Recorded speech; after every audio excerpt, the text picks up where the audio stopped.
In the deserts of southern Peru, far from any bustling city, archaeologists have unearthed mummies with skulls so elongated that they look almost otherworldly. These are not crude fakes or the result of camera tricks, they're preserved remains, thousands of years old, with cranial shapes unlike anything found in modern humans. While head binding was a known practice in several ancient cultures, these particular skulls stand out. Some show a cranial capacity far larger than any human average, and their bone structure is thicker, with fewer sutures connecting the plates of the skull. A team of independent researchers sent DNA samples from several of these mummies to international labs for analysis. The results, though controversial, raised eyebrows. Parts of the genetic material did not match typical human markers, at least not within any known historical population. Critics argued about contamination or testing errors, yet the unusual features remained undeniable. These were not simply cultural artifacts of head shaping. Some of the skulls have proportions that head binding cannot fully explain. Local legends among the Paracas people speak of star beings who came from above and lived among them. According to these tales, these beings were taller, pale-skinned, and possessed strange powers. It's tempting to dismiss this as mythology, yet the physical evidence in the ground tells its own story. Even seasoned archaeologists admit these skulls are anatomically peculiar. Whether they were the result of an isolated mutation, interbreeding with an unknown group, or something far stranger, these mummies remain one of the most tangible physical anomalies tied to ancient alien theories. Standing face to face with one of these skulls in a museum is unsettling. The sloping forehead, massive cranium, and strange jawline make it hard not to feel as though you're looking at something, or someone that didn't quite belong on Earth. In the early 2000s off the coast of California, U.S. Navy pilots encountered something that defied every known law of aerodynamics. They called them tic-tac UFOs because of their smooth, capsule-like shape about the size of a fighter jet, with no wings, no visible engines, and no exhaust. These objects weren't just hovering. They were moving with such acceleration that even the most advanced aircraft on Earth couldn't keep up. Multiple pilots reported seeing them drop from altitudes of over 60,000 feet to just above the ocean in less than a second, then dart away at unbelievable speeds. This wasn't a lone radar glitch or a single eyewitness. It was confirmed on multiple Navy radar systems, infrared cameras, and visually by experienced pilots. The footage released by the Pentagon showed these tic-tacs tracking Navy strike groups for days, as if studying them. Some hovered motionless in high winds, while others zipped off at angles that would crush a human pilot. Engineers who analyzed the movement concluded that these crafts were not using propulsion methods we understand. There was no heat signature, no sonic boom, and no fuel source visible. If these objects are foreign drones, they would represent a leap in technology so vast, it would rewrite modern engineering. If aliens are already among us, this could be one of the clearest pieces of proof. These encounters happened in our skies, were documented by our most advanced military systems, and still have no official explanation. The technology is so far ahead of ours that the idea of it being man-made seems almost less believable than the possibility that it belongs to something or someone, not from here. Off the coast of Southern California lies Catalina Island, a popular getaway for tourists and a hotspot for some of the most persistent UFO sightings in the United States. But here, the sightings often have a twist. The objects are seen plunging into or emerging from the ocean, moving beneath the waves at speeds no submarine can match. These are not casual observations from vacationers with binoculars. Military sonar operators and trained pilots have reported detecting massive underwater objects, sometimes over 100 yards in length, traveling without noise or visible propulsion. In one well-documented case, a Navy ship's sonar tracked a huge craft moving from the deep Pacific toward the shore at a velocity faster than any known underwater vehicle. When helicopters were dispatched to investigate, strange aerial lights appeared above the location, as if guarding or escorting whatever was below. Once the lights vanished into the sky, the sonar contact disappeared just as suddenly. Some researchers believe there could be a permanent alien base beneath the ocean floor near Catalina. The area's deep trenches and volcanic geography could easily hide massive structures from human detection. In fact, aerial mapping has revealed odd, symmetrical shapes on the seabed. Too regular for most natural formations, sparking speculation that these are entrances to an underwater facility. One of the most controversial theories in UFO research is that some extraterrestrials can walk among us undetected because they can change their appearance. This isn't just the stuff of comic books or science fiction shows. Intelligence insiders, whistleblowers, and even a few ex-military personnel have gone on record hinting that shapeshifting is a real possibility. The core idea is simple: a being with advanced control over its molecular structure or the ability to project a perfect illusion could blend into human society without raising suspicion. Some UFO researchers connect this theory to the long history of Men in Black reports, where strange visitors show up in perfectly pressed suits, display odd mannerisms, and vanish without a trace. Witnesses often describe these individuals as often some way symmetrical to the point of uncanny, speaking without natural pauses or having eyes that seem unusually deep or reflective. These could be crude attempts to mimic human behavior, like a mask that's just slightly askew. Cultural stories from all over the world, from Norse legends of skinwalkers to African tales of animal people, might be echoes of ancient encounters with these beings. Modern accounts sometimes come from high-profile environments like politics or media, where certain figures are rumored to be not quite human. While hard evidence is scarce, the consistency of these descriptions across time and geography makes the idea unnervingly plausible. If such beings exist, they wouldn't need flying saucers to reach us. They could be standing in the crowd, shaking hands and smiling for cameras, all while gathering whatever information they came for. In late 2017, astronomers detected something racing through our solar system on a trajectory that made it clear it had come from far beyond. Named Oumuamua, this object was unlike any asteroid or comet ever seen.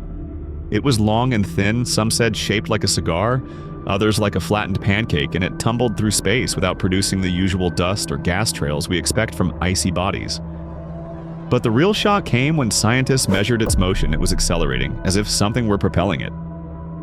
Harvard astronomer Avi Loeb suggested that Oumuamua might be artificial, possibly a piece of alien technology, like a light sail driven by starlight. While many astronomers leaned toward natural explanations, none could fully account for all its strange properties. No one saw it coming before it was already past Earth, and no telescope could get a close enough look before it sped away toward deep space. Adding to the mystery, its reflective surface and unusual spin pattern didn't match anything in the catalog of known cosmic bodies. Some argued it could be a fragment of a much larger construct, broken off in another star system. Others believed it might have been sent intentionally, a probe that only needed to pass close to planets to gather information. While we'll likely never know for sure, Oumuamua proved something important. Visitors from other star systems can and do enter our cosmic neighborhood. If this was a piece of alien engineering, it means the first confirmed interstellar object we've ever observed might also be the first proof we're not alone.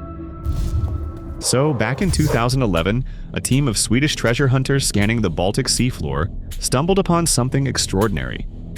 At a depth of around 300 feet, sonar images revealed a massive circular object roughly 200 feet across with what appeared to be a staircase-like structure leading into it. The shape looked too perfect to be natural symmetrical lines, smooth curves and sharp edges that seemed carved or engineered.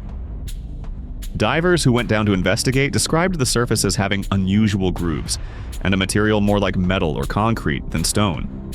Some even claimed their electronic equipment failed when they got too close, as if a strong electromagnetic field surrounded the structure. Even stranger, there appeared to be a trail behind it, as though the object had skidded along the seabed before coming to a stop. Skeptics insist it's a natural rock formation shaped by glacial activity, but others point to the anomalies in the sonar readings and the odd, regular patterns on the object itself. If it is artificial, it raises a wild possibility this could be the wreckage of a craft that crashed into Earth's oceans thousands of years ago. Given the Baltic's harsh, cold waters, such a structure could remain preserved for millennia. For now, the Baltic Sea anomaly sits silently in the dark, fueling debates about whether we're looking at a relic from another world or the most misleading rock formation in history. During a restricted excavation in an undisclosed tomb near the Valley of the Kings, researchers reportedly uncovered a mummy unlike any ever seen.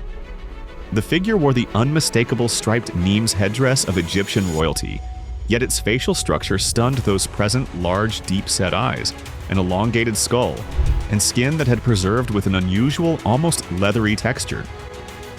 The proportions didn't match human anatomy, leading some experts to quietly suggest the remains were either heavily altered in life or belonged to something non-human. What's especially intriguing is that the burial followed all the rituals of a pharaoh's interment, complete with golden ornaments and an ornate staff, implying this being was not only accepted among the elite but may have ruled. Official statements described the find only as highly unusual, but whispers from those connected to the dig claim advanced scanning revealed internal features unlike any recorded in Egyptian mummies. For decades, ranchers around the world have reported a disturbing and baffling phenomenon: perfectly healthy cattle found dead with surgical-level incisions, missing specific organs and no signs of predators or struggle. What's even stranger is that the bodies are often drained of blood entirely, yet there are no tracks, footprints, or tire marks nearby. These incidents often happen overnight, and the affected animals are sometimes discovered lying in open fields under a clear sky. Veterinary examinations in multiple cases have confirmed that the cuts are clean and precise, as though done with tools far more advanced than any handheld blade. Some wounds are cauterized instantly, leaving no signs of bleeding. Helicopters, drones, and other human explanations have been suggested, but they fail to account for the total lack of evidence on the ground. Many UFO researchers believe these incidents could be linked to extraterrestrials studying Earth's biology, perhaps gathering genetic material or testing for environmental contamination. While the theory might sound like something from a sci-fi thriller, even law enforcement reports have acknowledged the unexplained nature of the mutilations. If true, this would suggest a level of covert surveillance on our planet that's both methodical and highly advanced. Whether the motive is scientific research, resource collection, or something entirely beyond human understanding, the precision and secrecy of these events hint at a presence that operates just beyond our reach, but well within our skies. Among the most controversial claims in UFO research is the idea that a secret program exists to integrate human-alien hybrids into our society. Whistleblowers and alleged insiders describe advanced facilities where genetic experiments combine human DNA with that of non-human beings. The supposed goal? To create individuals who can live undetected among us while carrying traits or abilities from their extraterrestrial lineage. Some of these sources claim that hybrids look fully human but may possess enhanced cognition, unusual resilience, or heightened sensory perception. There are even rumors that such individuals are strategically placed in positions of influence from science to policy, guiding humanity toward long-term goals we can't yet see. While official agencies have dismissed such talk as fiction, leaked documents and testimony from former contractors add fuel to the speculation. This theory connects with the idea of a soft acclimation program, where the public is slowly introduced to the concept of non-human intelligence. If hybrids are indeed living here, it means alien contact has already gone far beyond flyovers and distant encounters. It would also mean that alien influence isn't just approaching Earth, it's already sitting in offices, walking our streets, and shaping our future. Not all researchers believe aliens come from other planets. Some suggest they originate from entirely different dimensions realities, layered over our own but normally inaccessible. According to this theory, these beings can slip between worlds using advanced manipulation of space-time. That would explain why UFOs seem to vanish without a trace, perform maneuvers that defy physics, or appear in one location and then instantly in another. This concept isn't just fringe speculation. Physicists exploring the nature of reality have theorized about parallel universes and extra dimensions beyond the three we perceive. If a civilization mastered movement between them, they wouldn't need to cross interstellar distances at all. They could step from their reality into ours in an instant. Eyewitness accounts sometimes support this idea, describing craft that appear translucent, flicker in and out of view, or seem to phase through solid matter. If these travelers exist, their presence on Earth might be more common than we realize. They could be here, but only partially visible, moving in a way that lets them observe us while remaining almost entirely undetectable. Throughout human history, civilizations have described encounters with luminous beings descending from the sky. In many cultures, these were seen as gods or divine messengers. But some theorists suggest these gods may have been advanced extraterrestrials, using their superior technology and knowledge to influence human societies. The stories of flying chariots, glowing wheels, and beings with radiant armor found in ancient texts could just as easily describe spacecraft in advanced suits. Religious icons holding spheres, staffs, or other mysterious objects might be depicting tools or devices we didn't have words for at the time. If aliens have visited us repeatedly throughout history, it's possible they chose to appear in forms humans would accept, blending into our spiritual frameworks. They may have taught early humans agriculture, astronomy, and architecture under the guise of divine instruction. This would mean humanity's greatest leaps forward were guided not from inspiration alone, but from direct contact with an intelligence far older and wiser than our own. So, the legend of the Men in Black has been around for decades, these mysterious figures in spotless black suits, showing up in those sleek cars and warning UFO witnesses to just, keep quiet. While pop culture has kind of turned them into comic heroes, the real accounts are honestly way more unsettling. Witnesses describe their skin as unnaturally pale, their speech is oddly mechanical, and their movements is just a little off, like they're mimicking human behavior, but haven't quite nailed it. Some researchers even believe these aren't government operatives at all, but alien-human hybrids tasked with controlling the flow of information. They appear after major UFO sightings, sometimes even before a report is made public, which, you gotta admit, suggests access to information no human agency could possibly have in time. In some cases, they've been described as having eyes that never blink, or voices that just seem to echo in a weird way. If these entities are real, their purpose might not be to protect humanity from fear, but to protect the visitors themselves from being exposed. The Men in Black legend fits pretty neatly into the bigger picture of a hidden alien presence, operating quietly but decisively among us. Discovered in Chile's Atacama Desert back in 2003, the tiny mummified body known as the Atacama humanoid immediately sparked worldwide debate. Measuring just 6 inches long, it had this elongated skull, an unusually hard bone structure, and even a set of fully developed teeth features you just wouldn't expect in something so small. The proportions didn't match those of a human fetus, a child, or really any known animal in the region. Genetic tests confirmed that, a lot of its DNA was human, but there were some anomalies mutations scientists just couldn't fully explain, especially in genes related to bone growth and structure. While some concluded it was just a case of severe genetic disorder, others saw those irregularities as possible evidence of non-human influence. Its mysterious origin, along with its perfect preservation in one of the driest places on Earth, has led to all sorts of theories.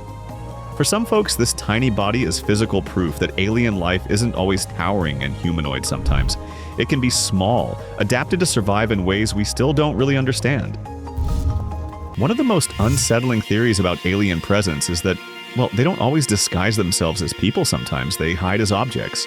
Over the years, there have been reports of UFO-like devices camouflaged as totally ordinary things, clouds moving against the wind, streetlights with weird mechanical parts inside, or wildlife behaving in ways that, honestly, no animal should.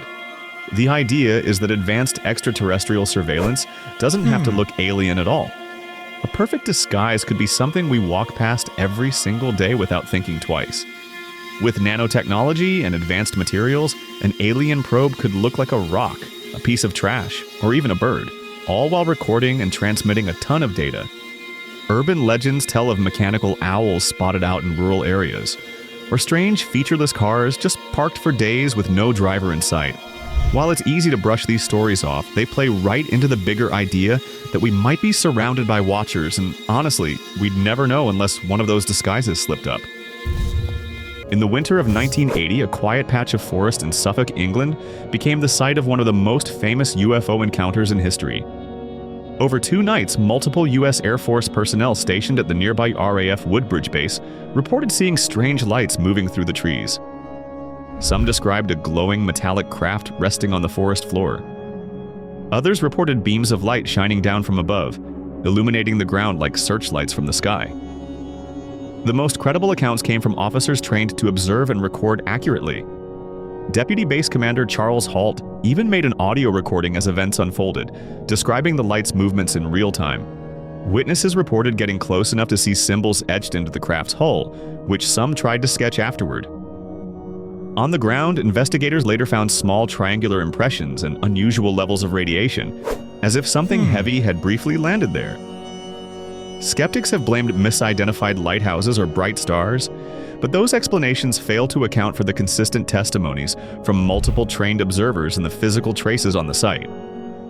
The Rendlesham case remains officially unexplained and is often called Britain's Roswell. For many, it's one of the clearest indications that whatever these visitors are, they're willing to come close even within a few feet of human witnesses before vanishing without a trace. So, at this remote excavation site, researchers were honestly stunned when they uncovered a small carved tablet. It showed a human woman in a close embrace with a tall, skeletal alien figure. The alien's elongated skull and thin frame were depicted with such remarkable detail, it almost felt like the artist had actually seen it in person. Surrounding the image were strange symbols belonging to no known language. Some folks believe these symbols hide a forgotten message, while others think they're a fusion of human and alien writing. Whatever the case, the scene shows no fear, only affection, hinting at an ancient bond that may have crossed the boundary between worlds. The ancient astronaut theory, it proposes that humanity didn't evolve entirely on its own. Instead, it suggests that an advanced extraterrestrial civilization visited Earth way back in prehistoric times and directly influenced our genetic development. Supporters of this theory point to sudden leaps in human intelligence, the rapid spread of agriculture, and the abrupt rise of complex civilizations as evidence of outside intervention. Ancient sites like Göbekli Tepe, built with remarkable precision thousands of years before the invention of the wheel, really fuel that speculation. Some researchers believe the advanced engineering and astronomical alignments found there and in places like the pyramids of Egypt were made possible by knowledge passed down from non-human teachers. Ancient art often depicts strange figures wearing what look like helmets, breathing devices, or carrying tools that honestly resemble modern technology.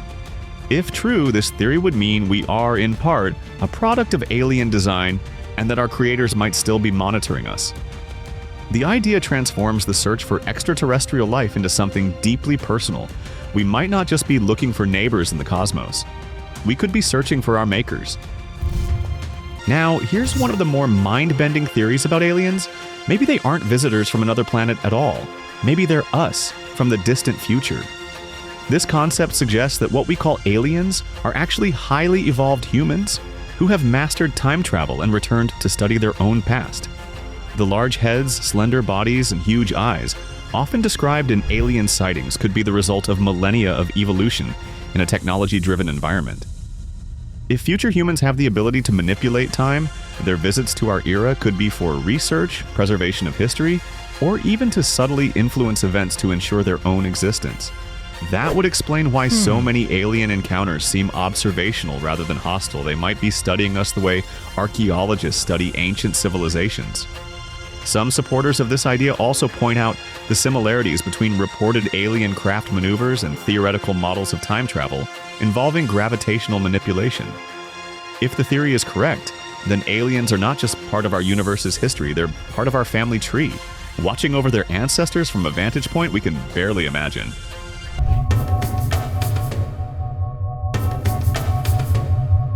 Right in the middle of a busy courtyard near the Qutb Minar in Delhi stands something that looks ordinary, just a tall, dark iron pillar. But the closer you look, the stranger it gets. This thing has been standing there for over 1,600 years, fully exposed to rain, heat, and pollution, and yet it hasn't rusted. Not in any way you'd expect from iron. No crumbling, no flaking, no rot. Scientists have poked and scanned it for decades, and the answer they give is they don't know exactly how it's held up so perfectly. The official explanation is a mix of ancient forging techniques and high phosphorus content in the metal. But here's where it gets really odd. No other iron artifact from that time or place was made the same way. Not even close. It's like whoever made it had access to knowledge of chemistry and metallurgy that disappeared right after they were done. Some researchers think it was forged using a process that prevents the formation of iron oxide. That sounds like standard science, until you realize that kind of control over metallurgy wasn't supposed to exist in 400 AD, or earlier, depending on which dating method you trust. Now step back a bit. What if this pillar wasn't just a marker or a tribute? Some believe it could have been part of a much larger energy-related system. That might sound like a sci-fi plot, but look at it. Perfectly straight, perfectly balanced, and seemingly immune to decay. The idea that it could have been a conductor, a resonance rod, or even some sort of magnetic stabilizer pops up in more than one fringe theory. And while mainstream archaeologists dismiss those ideas, they also admit that the pillar shouldn't be in this condition today. So something doesn't add up. Even more curious, some local legends say the pillar was once part of a different city altogether, far older than Delhi. A city with knowledge that was given to them by the gods and then lost in floods. Think of Atlantis, but in South Asia. Now that story doesn't sound so far-fetched when you're standing next to a 7-ton iron monolith that laughs in the face of corrosion. In the misty hills of West Java, Indonesia, there's a site that was once thought to be nothing more than a pile of ancient rocks. Locals treated it like a sacred place. Archaeologists gave it a quick glance and moved on. But then came the scans. Deep penetrating radar revealed something that shattered the textbook timeline. Massive underground chambers, geometric layers of stone, and a complex structure buried under thousands of years of volcanic soil. And here's the kicker, they may be up to 28,000 years old. We're not talking about a minor temple. We're talking about a multi-level pyramid with organized platforms, walls, and tunnels. It's like finding a buried skyscraper in a jungle. If the carbon dating results hold up, Mount Padang would be the oldest known megalithic structure on the planet. That's twice as old as the Egyptian pyramids. Twice. The layout suggests planning, knowledge of seismic resistance, and a clear design. And yet mainstream history keeps it on the fringe. Why? Because it means our ancestors weren't just hunters with sticks. They were builders, engineers, and thinkers. Some researchers even say the base wasn't just man-made. It was intentionally aligned with astronomical patterns, which would mean whoever built it also tracked the sky with precision. It's been called Indonesia's Atlantis. And while that might sound dramatic, the site keeps revealing secrets no one expected. The deeper they dig, the older it gets. And the world isn't quite ready to accept what that means. In Lebanon's ancient city of Baalbek, you'll find stones so massive they make modern construction equipment look like toys. These aren't random boulders. They're carved, transported, and perfectly placed blocks weighing up to 800 tons each. The three most famous ones form the Trilithon, monumental stones locked together like puzzle pieces in the foundation of the Temple of Jupiter. Now here's the strange part. No one really knows how they got there. Not the Romans, who built on top of them. Not the civilizations before them, who left no clear record of how they managed to move or stack something so insanely heavy. The nearest quarry is half a mile away, uphill. Some of these stones weigh more than a fully loaded Boeing 747. The precision is next level. The gaps between the stones are so tight you can't slide a piece of paper between them. No mortar, no visible tool marks, just perfect alignment. And the technology to move that kind of mass safely doesn't even exist in most parts of the world today. There are theories, of course, ancient levitation techniques, sound frequency lifting, anti-gravity tech passed down from a forgotten civilization. Sounds wild until you realize that what we're seeing in Baalbek literally shouldn't be possible unless someone a very long time ago knew something we don't. This isn't mythology. These stones are real, they're sitting in the sun right now, out in the open, just daring someone to explain them. Inside a small chapel in Santa Fe, New Mexico, stands a staircase that should not exist. It's elegant, spiraling, made entirely of wood, and it has no visible support. No central column, no nails, no glue, yet it stands. For over a century now, it's held the weight of curious visitors and skeptics alike without so much as a creak. The story goes that the Sisters of Loretto prayed for a way to access their choir loft, which was too high for a normal staircase. Days later, a mysterious carpenter appeared with nothing but basic hand tools. He built the staircase in silence using wooden pegs and steam-bent wood. Then he vanished without pay or even a thank you. No one ever found out who he was. The structure makes two full 360-degree turns with no central support beam, something that defies architectural logic. Engineers have studied it and walked away, shaking their heads. Even the type of wood used doesn't grow anywhere nearby. Some call it a miracle. Others think it's a relic of forgotten building techniques. A few even whisper that the carpenter wasn't human at all. Pop culture fans sometimes compare it to scenes from the Da Vinci Code or claim it's got the same eerie energy as Stranger Things. Whatever you believe, the Loretto staircase remains one of the most baffling constructions in the Western Hemisphere. And it wasn't built in some ancient empire, it's right here in the United States. Out in the blazing emptiness of Saudi Arabia's Tema Oasis stands a massive sandstone boulder sliced clean down the middle, as if by a giant laser. Known as the Al-Nazlah Split Rock, this formation has stunned visitors for years. The cut is razor straight, runs edge to edge, and separates the two halves so perfectly that it's almost unsettling. And here's what really raises eyebrows. There's no sign of tool marks, no chipping, no gradual erosion. Just a clean surgical division. Geologists suggest natural forces like faulting and erosion, but the split is too straight, too precise to fit comfortably within that explanation. Plus, the two sides haven't shifted or sunk. They still stand upright, balanced perfectly on thin stone pedestals. Some researchers believe the cut aligns with magnetic anomalies underground, hinting that some kind of lost tech or unknown energy field might be involved. And don't overlook the ancient petroglyphs carved into the rock. They show animals and symbols that date back thousands of years, suggesting this site has been important for a very long time. Was it a ceremonial marker? An ancient beacon? A failed attempt at something much larger? Whatever it is, the Al-Nazlah split looks less like nature's handiwork, and more like the result of advanced engineering. Or maybe even something extraterrestrial. Between the southern tip of India and the island of Sri Lanka lies a strange formation stretching nearly 30 miles across the sea.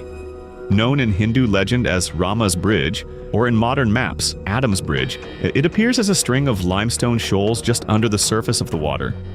From above, it looks like an ancient causeway connecting the two land masses. What's mind-blowing is that satellite imagery and geological surveys show this wasn't always submerged. In fact, it may have been walkable as recently as a few thousand years ago. Some studies even suggest it was constructed intentionally, stones laid in formation with sand and coral filling the gaps. According to the ancient Indian epic Ramayana, this is exactly how the bridge was built. By an army of highly intelligent beings led by Rama, a divine figure, to rescue his wife from the demon king Ravana. Mainstream science calls it a natural formation. But if it's natural, why does it follow a perfectly curved line between two specific points of land? Why does it appear reinforced in places like the remnants of collapsed roadwork?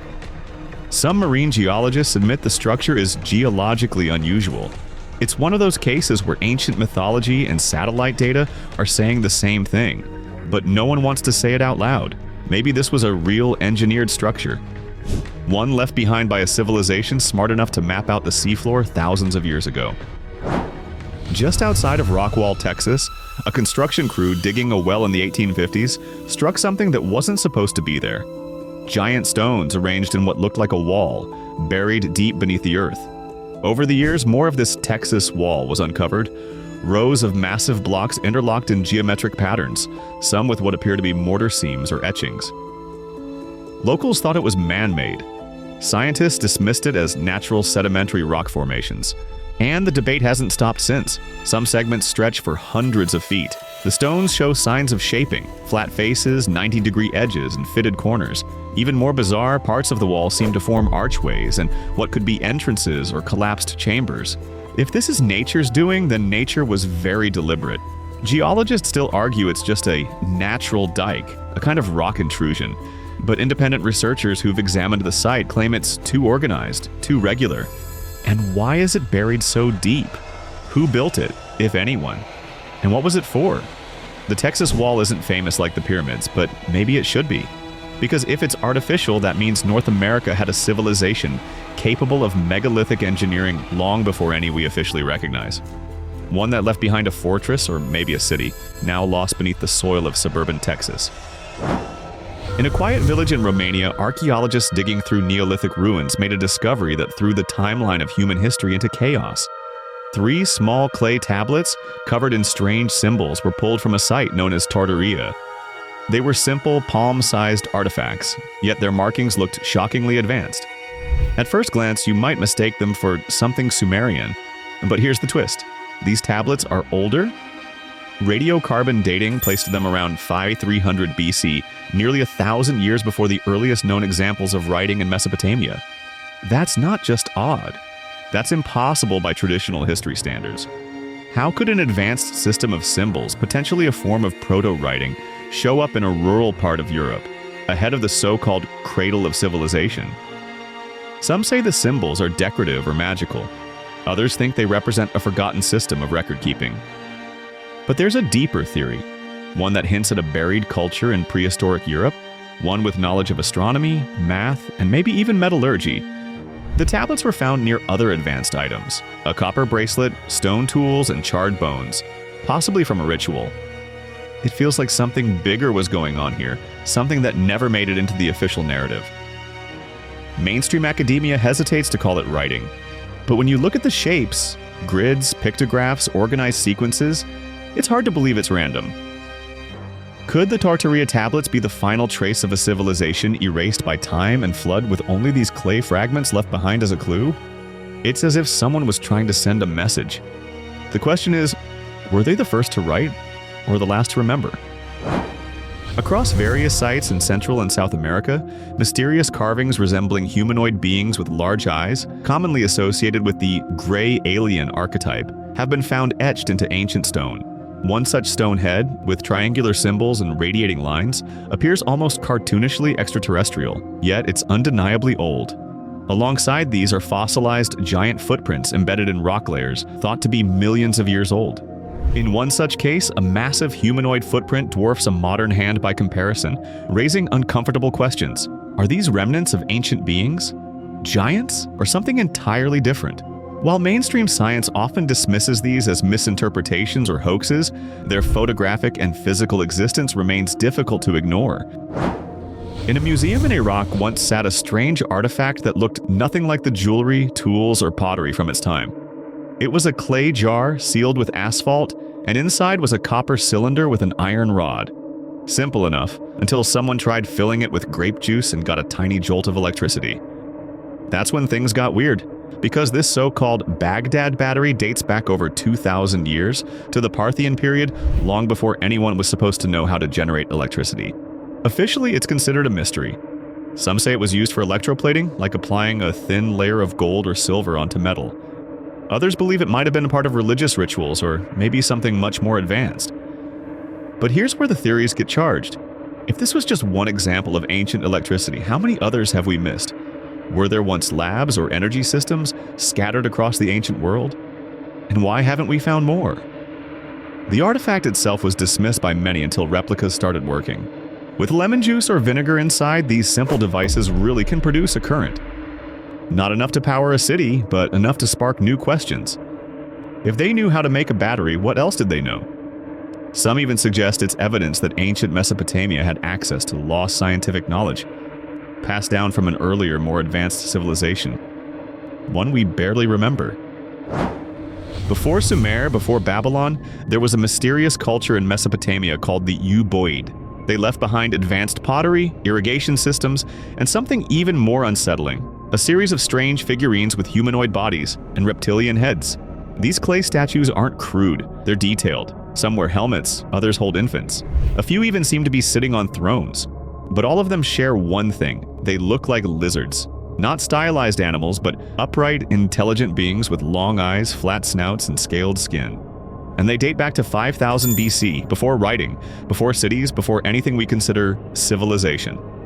Mainstream archaeology says they're symbolic or mythological, but symbolic of what exactly? The Ubaid culture wasn't known for wild religious imagery, they were practical.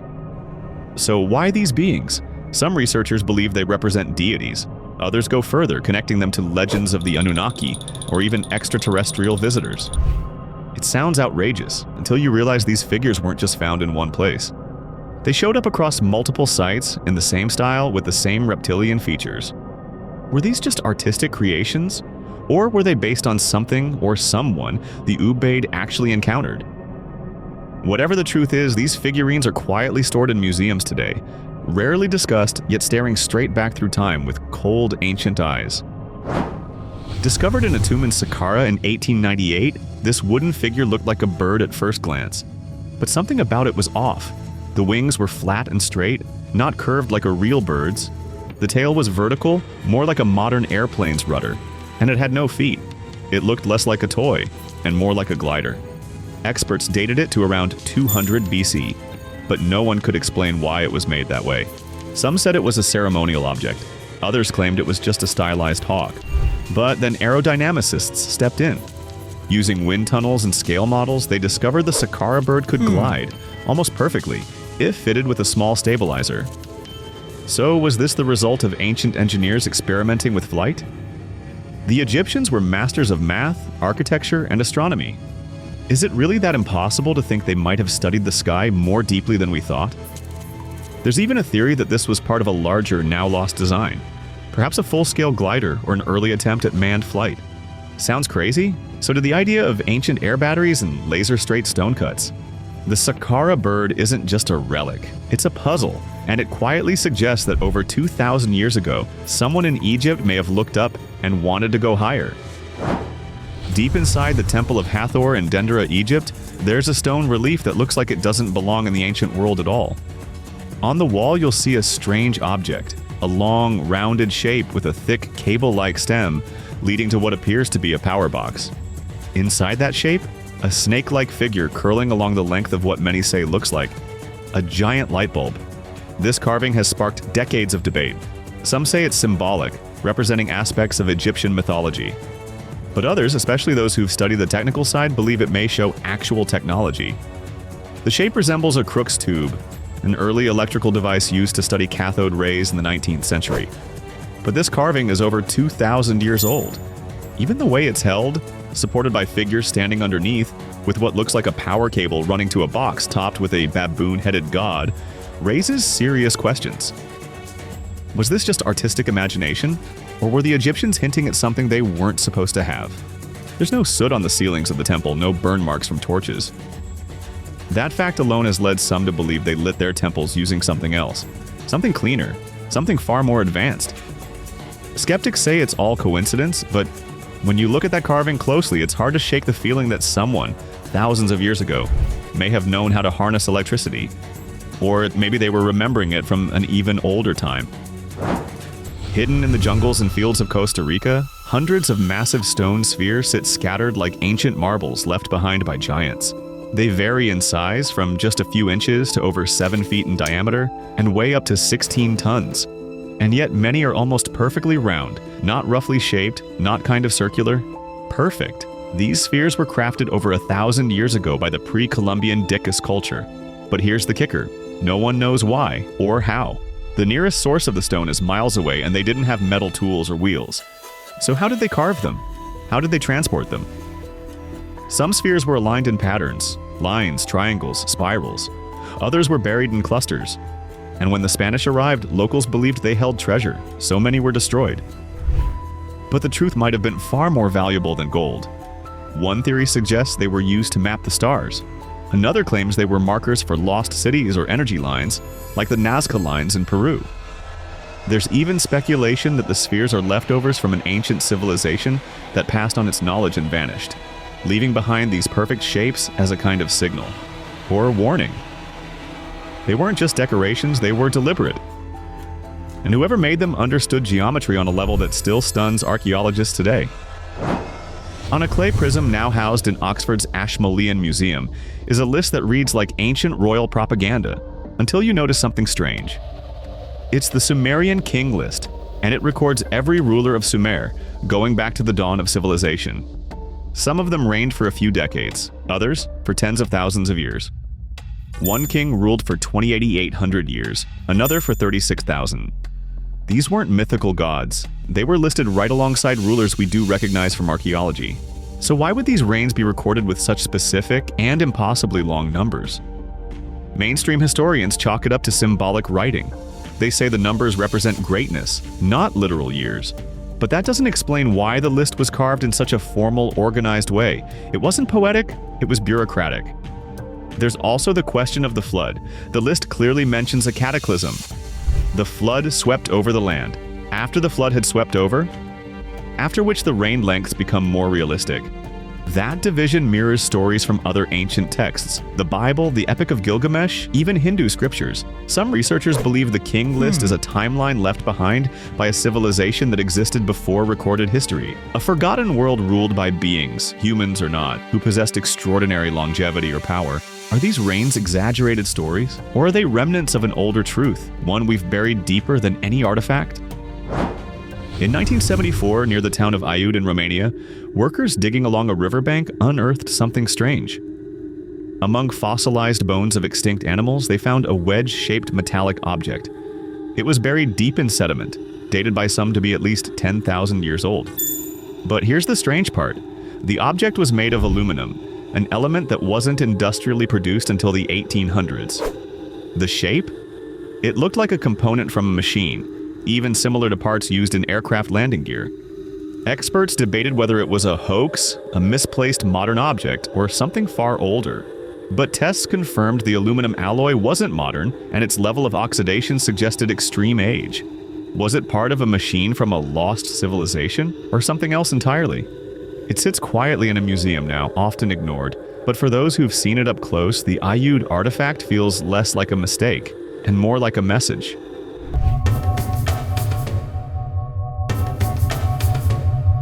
For decades, the waters of Lake Maggiore in Switzerland kept a secret no one expected, a luxury car resting at the bottom like a ghostly treasure. In 2009, that secret surfaced when divers finally retrieved what turned out to be a 1925 Bugatti Type 22 Brescia. Covered in rust and clinging lake moss, the vehicle looked more like wreckage than a gem. But its story? That's what made it priceless. Back in the 1930s, this sleek Bugatti belonged to a wealthy architect named René Frédéric, a known racing enthusiast. He brought the car into Switzerland but never paid the import duties. When customs officials came knocking, rather than forfeit the car to authorities, Frédéric reportedly decided to sink it in the lake instead. It wasn't dumped recklessly either. Ropes were tied around it, and it was gently lowered into the water, where it would sit untouched for over 70 years.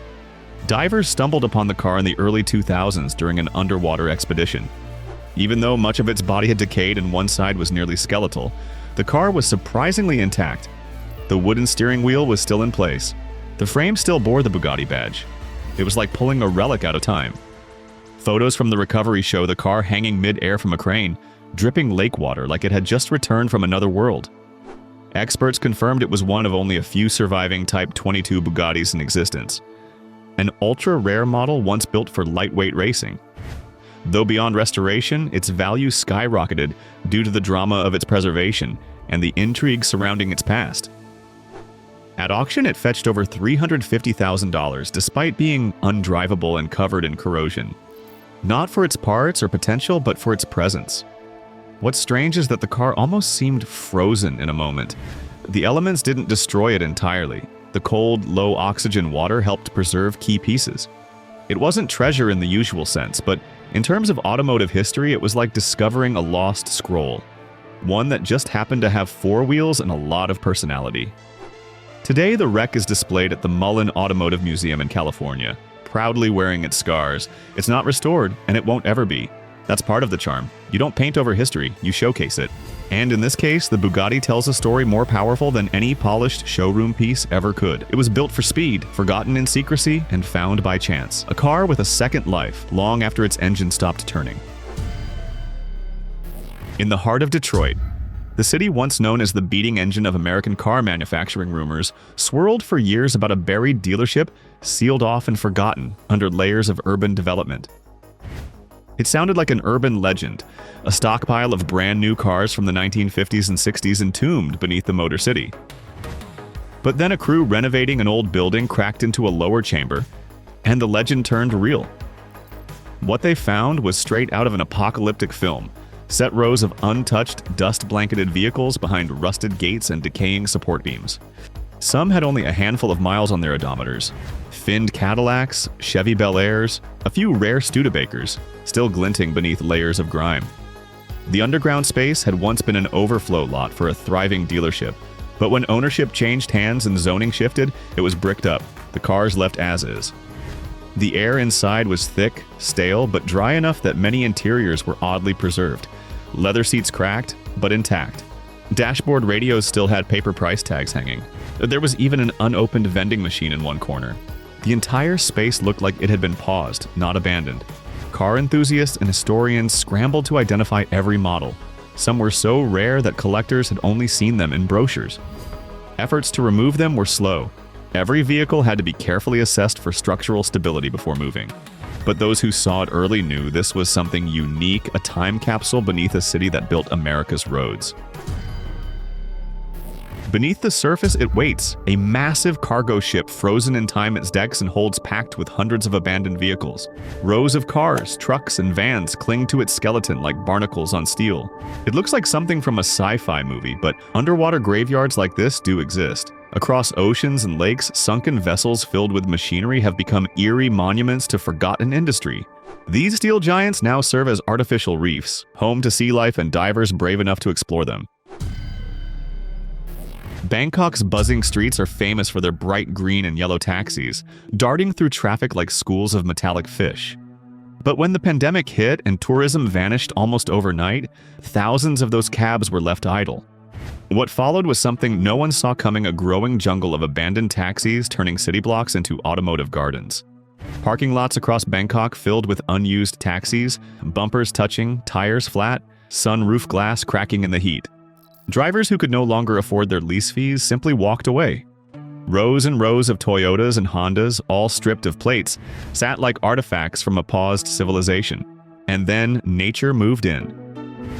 Local mechanics and drivers who still lived nearby began turning the roofs of these taxis into improvised gardens. Dirt-filled plastic bags appeared on hoods and trunks, sprouting chilies, lemongrass, and even tomatoes. Insects buzzed through the rows. The bright yellow paint faded, but the green remained, only now in the form of actual plants. Drone shots of the lots went viral, not just for the surreal visuals, but for what they symbolized. Cities around the world slowed down, but in Bangkok, even the vehicles joined the cycle of regrowth. Some called it post-apocalyptic. Others saw resilience.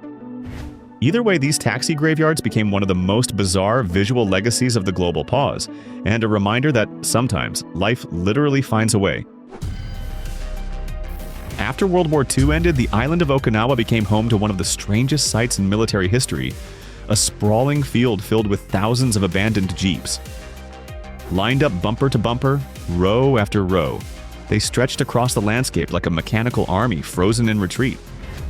These weren't just a few leftover vehicles, they were entire fleets of Willys MB and Ford GPW jeeps, all once roaring through battlefields, now sitting quietly in rusted silence. The US military had shipped enormous numbers of vehicles to the Pacific during the war, but when the fighting stopped, bringing them back home wasn't worth the cost. So the decision was made: leave them. Some were bulldozed into piles, others were lined up like they were still waiting for orders. Time and salt air did the rest. Paint peeled, tires deflated, nature began to swallow the war machines whole. Photographs taken in 1949 show this eerie spectacle in vivid detail. Steering wheels broken, canvas tops ripped away, some jeeps stacked on others like forgotten building blocks. The sheer number stunned even seasoned war photographers. It looked more like a post-apocalyptic movie set than a real place. Local scrap dealers were eventually allowed to salvage what they could, but for years the graveyard remained, a symbol of how quickly technology can go from vital to obsolete. One moment, these jeeps were storming beaches. The next, they were sitting in silence under the Okinawan sun. Not many people know this chapter of history, but those haunting images still speak volumes about the price of victory and what gets left behind. Beneath the blistering sun of the Mojave Desert lies a surreal landscape where aircraft outnumber people and silence stretches across miles of cracked earth. This isn't a museum or a scrapyard. It's one of America's largest airplane graveyards, and hidden among the rows of grounded giants are relics of the Cold War high-altitude spy planes, early surveillance drones, and experimental jets that once pushed the edge of what was possible. At first glance, the site looks like an organized mess: fuselages without wings, jets with their cockpits taped over, bombers arranged like a fleet frozen in time. But walk a little further and stranger shapes begin to emerge. Slender, rocket-shaped aircraft with no pilot windows. Drones that look like scaled-down missiles with wings. These were the precursors to modern surveillance technology's secret projects from the 60s and 70s, built to spy without being seen. Some of these aircraft, like the Ryan Firebee and D-21 drone, were once top secret.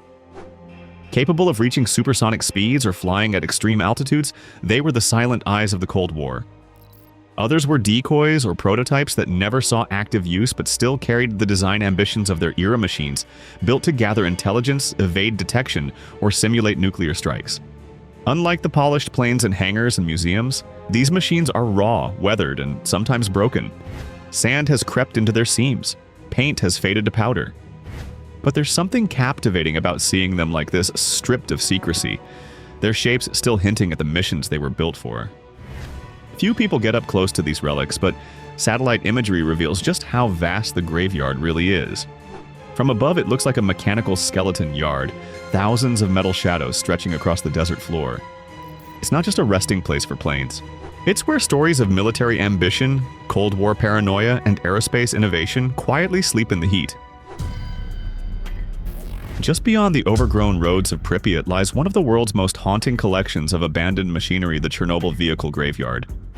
It's a massive outdoor lot filled with rusting fire trucks, armored personnel carriers, helicopters, and strange-looking remote control robots. Each machine tells a chilling story. They were used during the 1986 disaster to battle the invisible enemy radiation. Most of these vehicles were exposed during the cleanup efforts. Some carried liquidators directly into the reactor zone.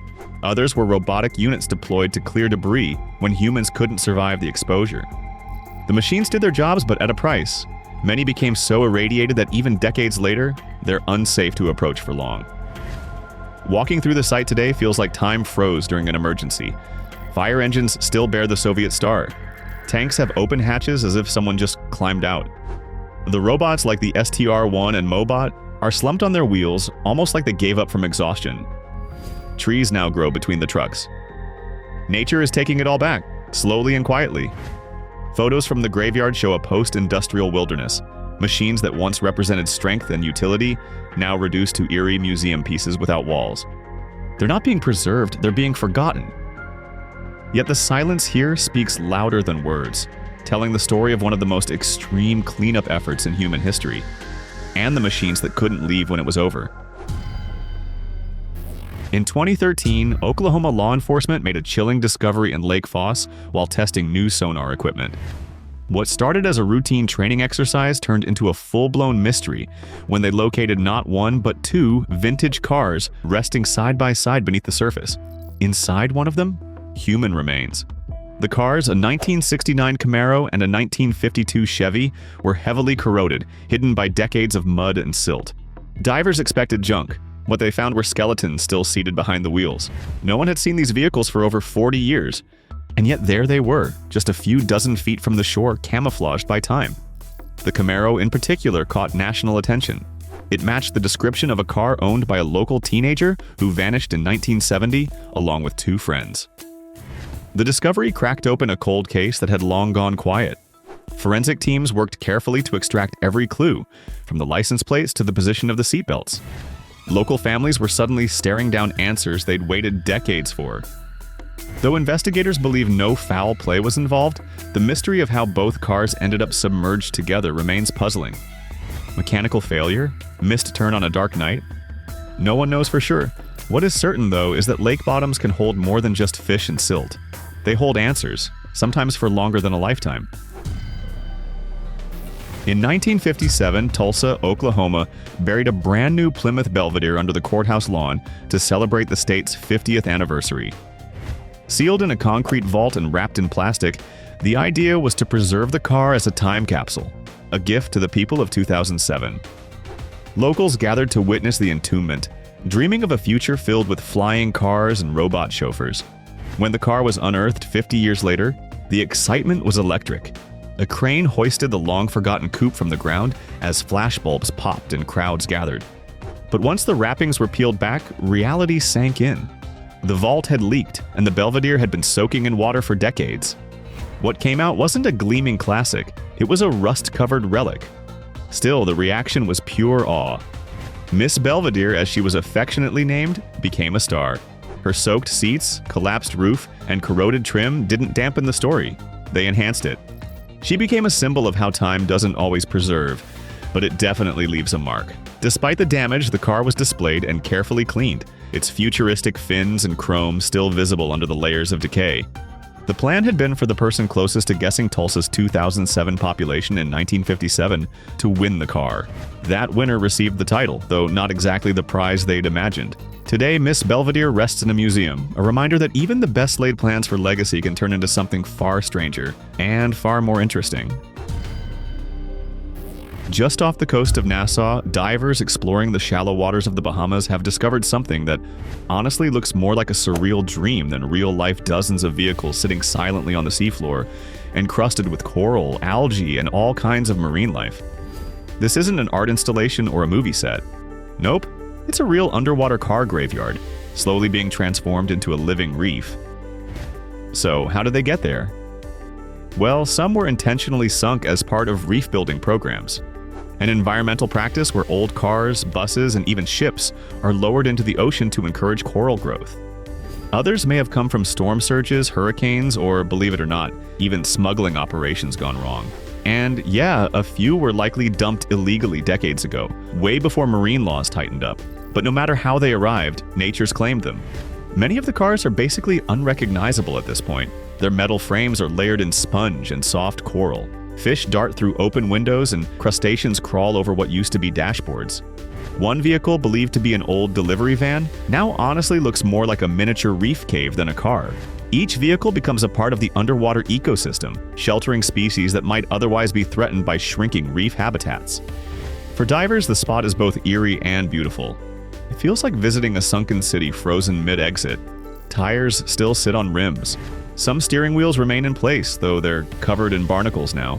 The silence underwater makes it even more surreal, like time just decided to pause and let the ocean take over. Tourism guides now reference the site as an unofficial diving attraction, and underwater photographers flock to capture the strange beauty of machine and marine life intertwined. It's a reminder that even abandoned objects, when left long enough, can be reborn in the most unexpected ways. For decades, New Yorkers rode them daily, steel-bodied subway cars packed with commuters, noise, and city grit. But when these trains were finally retired in the early 2000s, they didn't head to scrapyards or museums. Instead, they were hauled by barge far off the East Coast and dropped straight into the Atlantic Ocean. Why? Well, to create artificial reefs. It sounds strange, sinking hundreds of subway cars on purpose, but the plan was actually backed by marine biologists and state environmental agencies. The stripped-down cars, cleared of glass, seats, oil, and anything hazardous, became underwater scaffolding for coral, barnacles, and sea life to take hold. Without them, fish populations in some areas were declining due to the lack of natural reef structures. The numbers are honestly staggering. More than 2,500 subway cars, mostly the iconic Redbirds and stainless steel models, were dumped in precise grids across the seafloor off the coast of New Jersey, Delaware, South Carolina, and Georgia. Photos show them being gently lowered into the water by crane, making a slow descent into their new home. Now, years later, they look nothing like the trains that once rumbled through Manhattan. Encrusted in coral and teeming with marine life, each car has become a self-contained reef system. Flounder, sea bass, and even sharks roam through what were once passenger doors. Fish school through windows. It's like a subway system for sea creatures, quiet, rusted, and full of life. Divers call them ghost trains of the deep, and visiting one feels like entering a submerged piece of New York's soul. It's one of the most unexpected second lives for public transport, and proof that even machines built for noise and concrete can find peace at the bottom of the ocean. Scattered across the ghost towns of Namibia's coastal desert, hundreds of rusted-out vehicles sit under the brutal African sun, forgotten by time, swallowed by sand, and battered by wind. Once driven by diamond miners, German settlers, and colonial officials, these cars now form an unintentional open-air museum in places like Kolmanskop and Elizabeth Bay, where nature is slowly reclaiming what humans left behind. Some of the vehicles date back to the 1920s and 1930s, massive, curved, fendered Fords and Chevrolets with iron grills and wooden steering wheels, now stripped of glass and tires. The paint is long gone. What's left is flaked metal, sculpted by decades of scorching heat and salty wind. They're not displayed or preserved, they're just there, quietly baking under a sky that never forgives. Kolmanskop, once a thriving diamond mining town, is one of the eeriest locations. Sand dunes spill through the doorways of homes, and old trucks rest where they broke down or were simply abandoned. In some cases, entire vehicles are nearly buried, only a fender or grille peeking out like a fossil.